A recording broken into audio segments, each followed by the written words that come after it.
further than the Israelis just piggybacking on a Muslim operation. And all I want is the truth. How do you have these guys trained at U.S. bases? Yeah, but Alex, I mean, one of the fascinating things about the whole unfolding drama is the film of what I call the Five Dancing Israelis. Of course, you're aware of that film.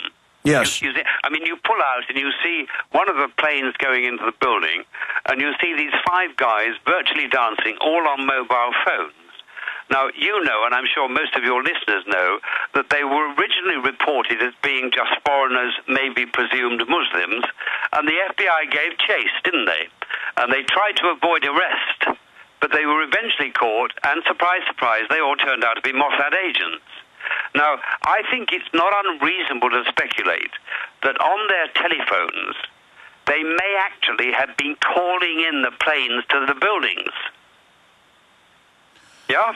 Calling them in. Well, if they were GPSed, it would already be a pre-planned coordinate. Well, that could be, but if they weren't, they may have had some kind of transponder in which they were calling them into the targets. But, I mean, the point is, the guys were there, and they knew in advance it was going to happen. Well, I've talked to the sheriff because they ran to New Jersey, and I've talked to the sheriff on air who arrested him. I mean, it's not... I mean, that went on. My only issue is, look, it's like a five-headed hydra. And so I'm not saying one head of the hydra isn't guilty. I'm just pointing out, like you did with the USS Liberty, and I did that in one of my films, Terror Storm, because I interviewed the admirals who were involved and the judge advocate generals. I mean, I've interviewed them all. Most of them are dead now. Admiral Moore, you name it. I've interviewed Admiral Geist and other admirals who were on the phone when McNamara said, no, the president says you can't defend the ship. And then they say, we don't care. We're still going to defend the ship. And then the president comes on and says, I want that GD ship going to the bottom. And he had taken control of the ship under national security previously and parked it there. So my only issue is Israel was guilty of premeditatedly doing it, 100%. But this program is so big, the White House was coordinating the operation. So, I mean, this goes way back. Yeah, I mean, I've got a whole chapter in my latest 3-volume book, which is titled Zionism, the Real Enemy of the Jews. I've got a separate chapter on the whole Liberty affair, and I bring it to an end by saying that what the Liberty affair shows us is that there is nothing Zionism won't do to its friends as well as its enemies to get its own way. Well, I mean, Israel admits that they bombed Jews out of Iraq and out of Spain. Yeah. You know, in the 40s and 50s to make them go to Israel. But Alex, can I just say why I think we both are passionate for the truth, but can I just explain very shortly why the truth has to be handled with care? Because if it's not, it could provoke anti-Semitism. Now, I deal with this by saying there is one key to understanding, and all of my Jewish friends who are anti-Zionists agree with me. There is one key to understanding, and it's the difference between Judaism and Zionism. Judaism is the religion of Jews, not the Jews, because not all Jews are religious. Like Islam, like Christianity, it has at its core a set of moral values and ethical principles. Zionism, as Jewish nationalism, is a colonial enterprise which founded a state for some Jews, mainly by Zionist terrorism and ethnic cleansing. Now, the point is this. That means that Judaism and Zionism actually are two opposites. Zionism conflates them so that it can accuse people like you and me who are critical of Israel of being anti-Semitic. But I'm nearly finished on this explanation. When you know the difference between Judaism and Zionism, you can understand, A, why it is perfectly possible to be passionately anti-Zionist, meaning anti the colonial enterprise, without being in any way, shape or form anti-Semitic, anti-Jew. More importantly, you can understand why it's wrong to blame all Jews everywhere for the crimes of the few in Israel. Sure, but I just want to be specific on this whole subject. To me, I don't even approach it from psychologically from an issue of Jews or Germans or Chinese. The Chinese government does horrible atrocities and takes political dissidents' organs. What does that have to do with Chinese people? Or there's an Italian mafia What does that have to do with Italians? Or John Wayne Gacy, the serial killer, was a WASP or a white guy. I mean, what does that have to do with white people? I mean, every major government I've studied, the Russians have been caught countless times staging terror attacks. The czars did it. The communists did it. I mean, this is just, I believe, what the Founding Fathers did. Any big government tends towards corruption, like you said about the Arab states, highly corrupt. The Saudi Arabians are constantly doing just unspeakably bad things.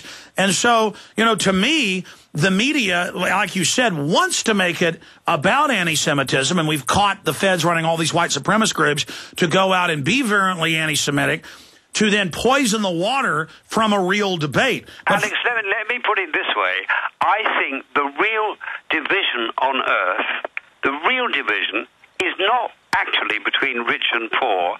I think the real division is between governments and the vested interests which sort of run them, and the citizens of nations. Yes. Absolutely. That to me is the real division, and that's where the real struggle is.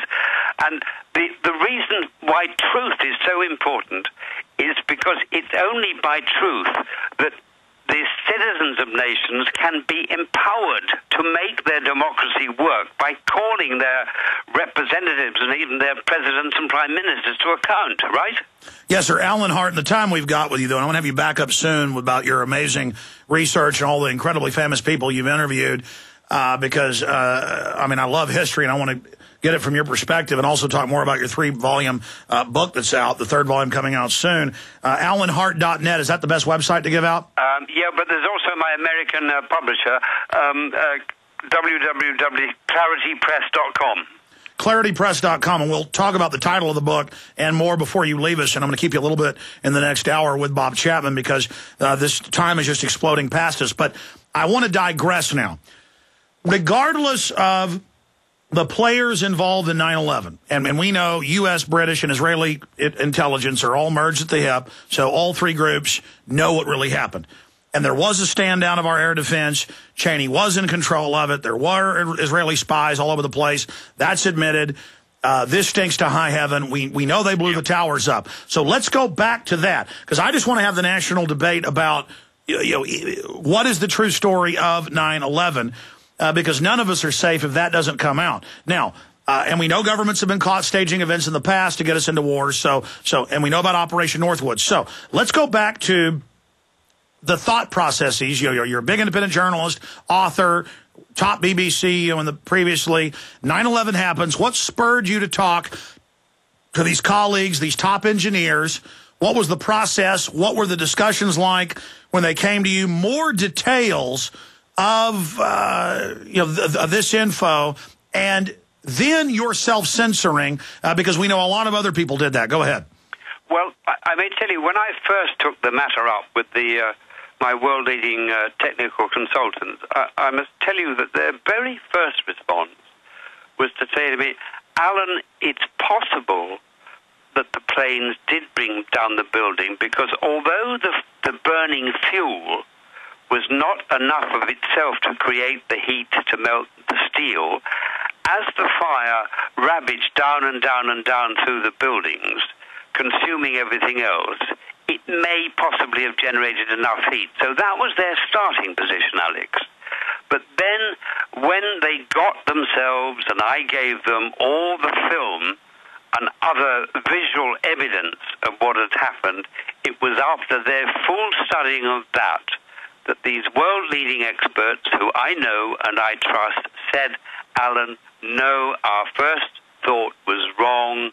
There is absolutely no question the towers were brought down by controlled explosions from within. So once that's established, and many of your own American experts have established that, there is just no getting away from it, Alex. It is a conspiracy. Well, the bigger issue here is all these other engineers. So you're there talking to them. You can see them being blown up, the concrete being turned into dust, the beams being ejected 600 feet. It's clearly happening. Building 7, not hit by a plane, classical controlled demolition. Why are these engineers and I guess thousands have gone public now, and architects and physicists, but why aren't more of them, you know, any engineer who really looks at this knows the truth. NIST has backed out of their last 6 reasons that Building 7 fell and the towers fell. They lied and said the building was hollow and all these other things. So, you know, why do people then just cowardly not come out and tell the truth? Alex, it's very simple. Why, if you look at the mainstream media, you and I think, would agree that it totally suppresses the truth, not only about 9/11, not only about many things, it totally suppresses the truth about the making and sustaining of conflict in the Middle East. Now, why does it do this?